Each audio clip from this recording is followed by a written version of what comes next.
जिस समय सीता जी का अपहरण हो गया और उसकी खोज हो रही थी,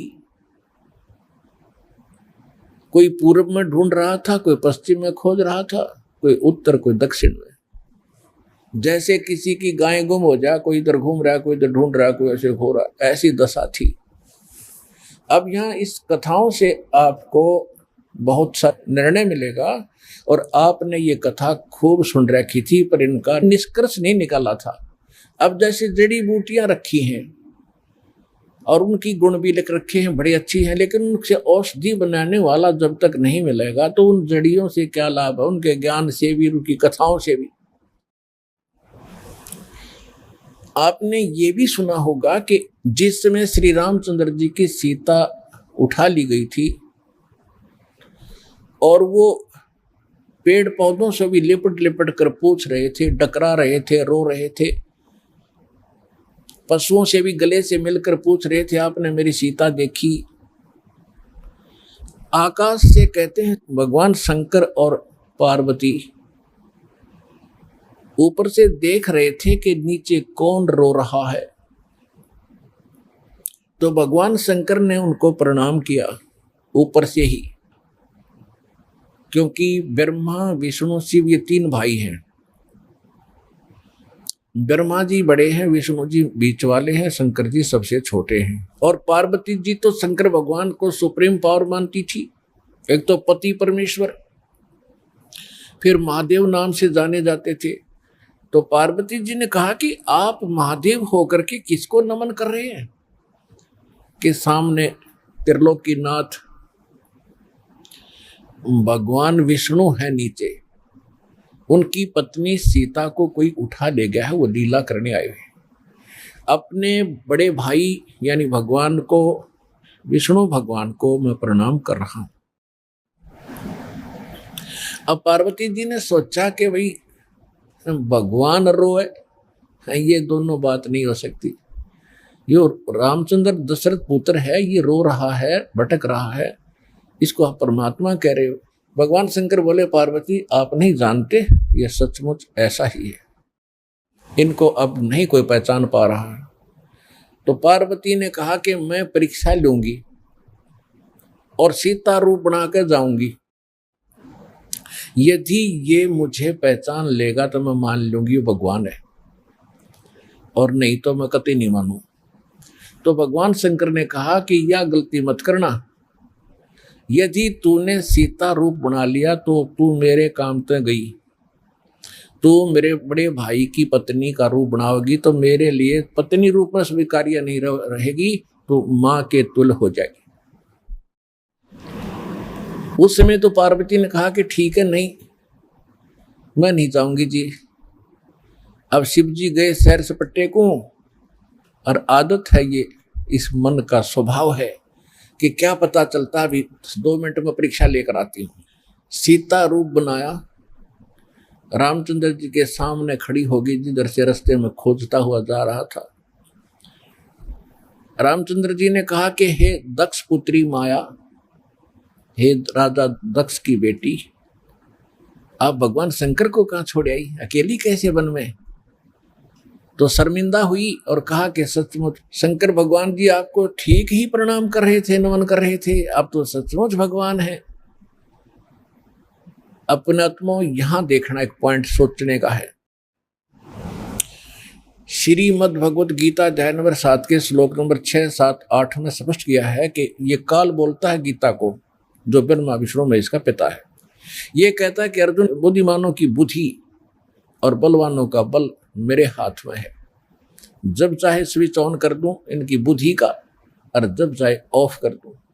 जैसे महाभारत के अंदर अर्जुन को ताकत दे दी और लाखों लोगों का नाश कर दिया उस काल से प्राप्त शक्ति से, और फिर वही अर्जुन जब श्री कृष्ण जी का निधन हो गया था, हत्या हो गई थी, और सारे यादव आपस में लड़ मरे थे, उनकी पत्नियों को लेकर आ रहा था, रास्ते में जंगली लोगों ने, भीलों ने अर्जुन को पीटा, लूटा, और वही धनुष जिसे महाभारत का युद्ध जीता था वो साथ लिए रहता था उसको, और उस दिन उसके हाथ नहीं उठे, खड़ा खड़ा कांपा वो।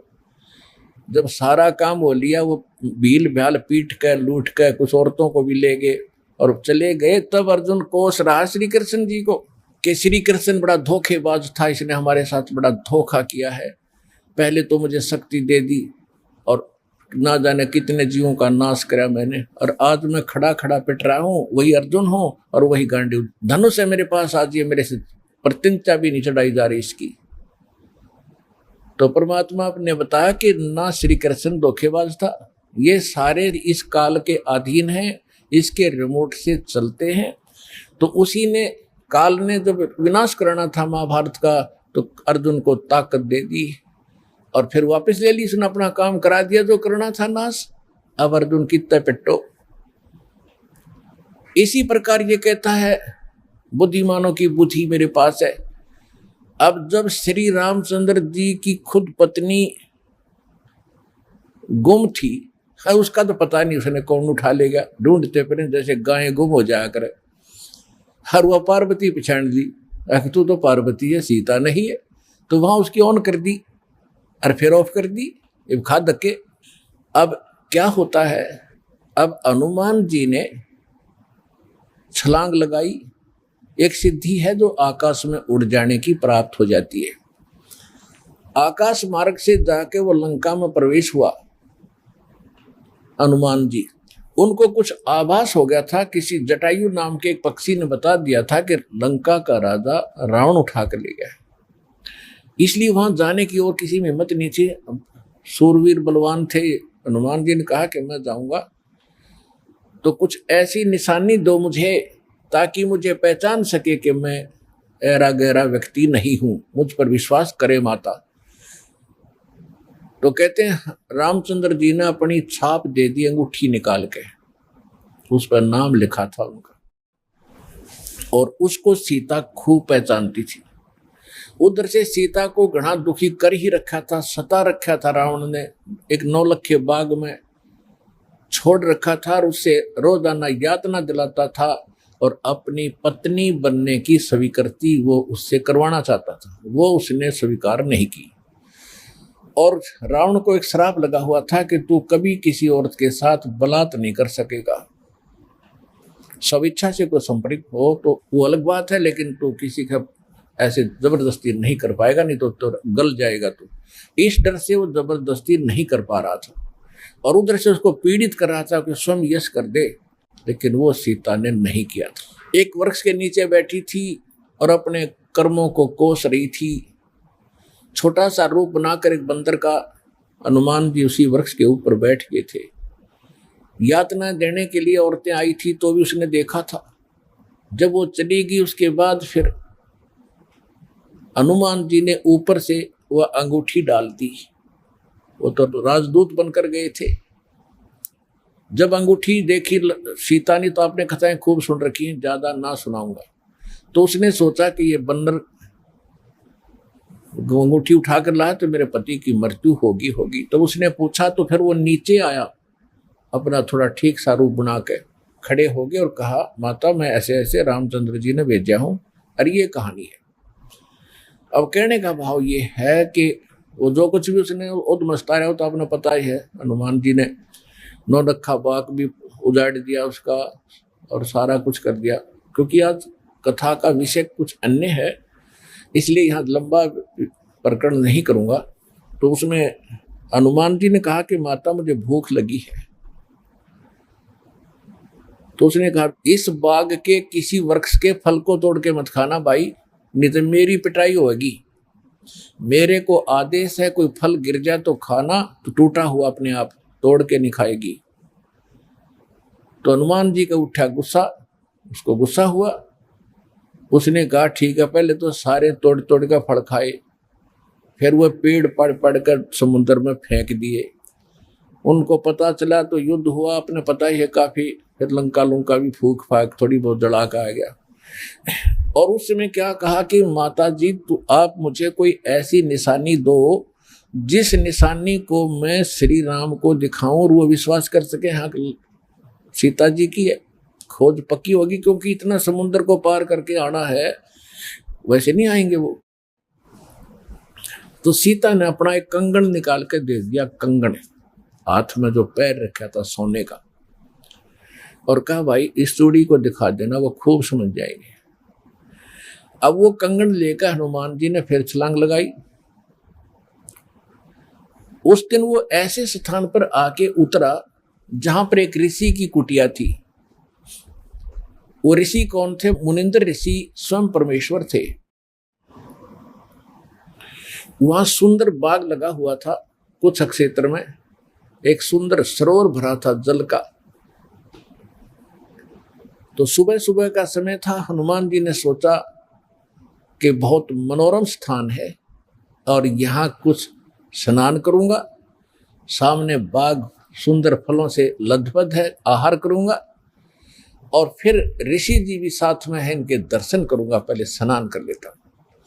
अब जो कंगन वो लाया था उसको रख दिया पत्थर पे और स्नान करने के लिए प्रवेश किया सरोवर में। अब उन्होंने जो ही स्नान करने की चेष्टा की, लेकिन एक दृष्टि थी ऐसी कंगन पे कि जय ये कंगन गुम हो गया, कोई जानवर पक्षी उठा ले गया तो मेरी सारी मेहनत व्यर्थ जाएगी, सब परिश्रम व्यर्थ होगा। इसलिए नहा रहा था पर नजर था जैसे सर्प का मणि के ऊपर रहती है ओस चाटते समय, तो इसी प्रकार नहा रहा था, दृष्टि कंगन पे। इतने में एक बंदर आया, दौड़ा दौड़ा और कंगन उठाकर भाग लिया। आगे आगे बंदर, पीछे पीछे हनुमान। उस ऋषि के आश्रम में बंदर प्रवेश कर गया। बाहर आंगन में एक घड़ा रखा था, अच्छा बड़ा घड़ा। बंदर दौड़ता दौड़ता घड़े में कंगन डालकर आगे भाग गया। अब सुख की सांस ली कि कोई बात नहीं, ये समुद्र में डाल देता तो बातें बिगड़ जाती, घड़े में डाल दिया। फिर धीरे धीरे चले हनुमान जी। पहले घड़े में देखा उसने, ऋषि को तो पीछे प्रणाम करना था, तो घड़े में क्या देखा कि घड़े के अंदर ऐसे ऐसे कंगन हजारों की संख्या में पड़े, सेम टू सेम। अब उसने सोचा भाई मैंने तो इतनी पहचान नहीं, कोई कंगन कौन सा है, और श्री रामचंद्र जी तो सारा जानते हैं, उनके कंगन के ऊपर सारी निशानियों को पहचानेंगे, और मैं कोई गलती से दूसरा उठा ले गया तो वो मानेंगे नहीं। इसलिए वो ऋषि जी के चरणों में प्रणाम किया। परमात्मा ने मुनिंद्र रूप में बैठे थे, पूछा कि पहलवान कैसे आए। हनुमान जी ने कहा कि ऋषि जी आप कौन सी दुनिया में रहते हो। मुनिंद्र जी ने कहा क्या बात है, मैं तो इसी पृथ्वी धरातल पर ही तो रहता हूं, कि आपको नहीं पता आज श्री राम के ऊपर कैसी आपत्ति आई है, ऐसे ऐसे उसकी पत्नी गुम हो गई थी, माता की खोज करके मैं आया हूं। तो परमात्मा ने पूछा कि भाई कौन से राम की बात कर रहा तू।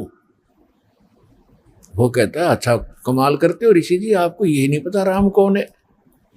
परमात्मा ने कहा बताओ तो श्री, के दशरथ पुत्र श्री रामचंद्र जी, उनका वनवास हुआ था, ऐसे ऐसे सीता उठा दी थी और आज मैं खोज करके आया हूं ऋषि जी। परमात्मा बोले कि ऐसे ऐसे 30 करोड़ राम हो लिए तेरे, और तेरे जैसे हनुमान यही लीला करते रहे। तो हनुमान जी ने सोचा कि ऋषि के साथ ज्यादा बहस करना उचित नहीं, और अपना काम करूं और चलूं। कहने लगे ऋषि जी और बात छोड़ो आप, कि मेरे सामने एक समस्या आ गई है कि ऐसे ऐसे मैं कंगन लाया था माता के हाथ का, और वो कंगन मैं स्नान कर रहा था, बंदर ने उठा के आपके घड़े में डाल दिया। तो परमात्मा बोले ले जा कंगन भाई, जा फिर अपना कर काम, जाओ हनुमान जी ले जाओ कंगन, निकाल ले जाओ, करो जो तूने करना। कहने लगे जी समस्या ये है कि इसमें और भी बहुत से कंगन पड़े हैं, और इन कंगनों में पहचान नहीं कर पा रहा हूं मैं, मेरा वो भगवान सीता जी वाला कौन सा है। परमात्मा बोले रे भले आदमी, तुम लाने वाला और तुझे पता नहीं तो मैं क्या बताऊं, फिर खोज ले कौन सा है तेरा। तो चिंतित हो गया कि भगवान दया करो। परमात्मा बोले कि जौन सा चाहे वो उठा ले जा और सेम टू सेम पाओगे, इसमें कोई दिक्कत नहीं। कैसे कैसे फिर ये कंगन आए कहां से आपके पास, कि अब सुन मैं कथा सुनाऊंगा तेरे को। जैसे ये रामचंद्र जो आत्मा है ये विष्णु जी की आत्मा है, ऐसे ऐसे न जाने कितनी बार धक्के खा लिए इसने, कितनी बार जन्म लिया, कितनी बार मर लिया। तो प्रत्येक त्रेता युग में ये ऐसा ही होता है। और मैं यहीं बैठा हूं जब का, मेरी तो बहुत युगों की आयु है, मैं यहाँ बैठा हूं। पहले इन बातों पर किसी को अविश्वास नहीं होता था। तो हनुमान जी से बताया कि तेरे जैसी आत्मा हनुमान ना जाने कितने बन करा लिए और कितने ये ऐसे कंगन ले लेकर आए हैं, इसी प्रकार वो बंदर उठा के इसमें डालता रहा है। तो हनुमान जी ने पूछा कि हे ऋषिवर, मान लिया आपकी बात, जो कंगन लेकर हनुमान आता होगा तो वो कंगन तो लेकर भी जाता होगा, कहाँ लेकर जाता है?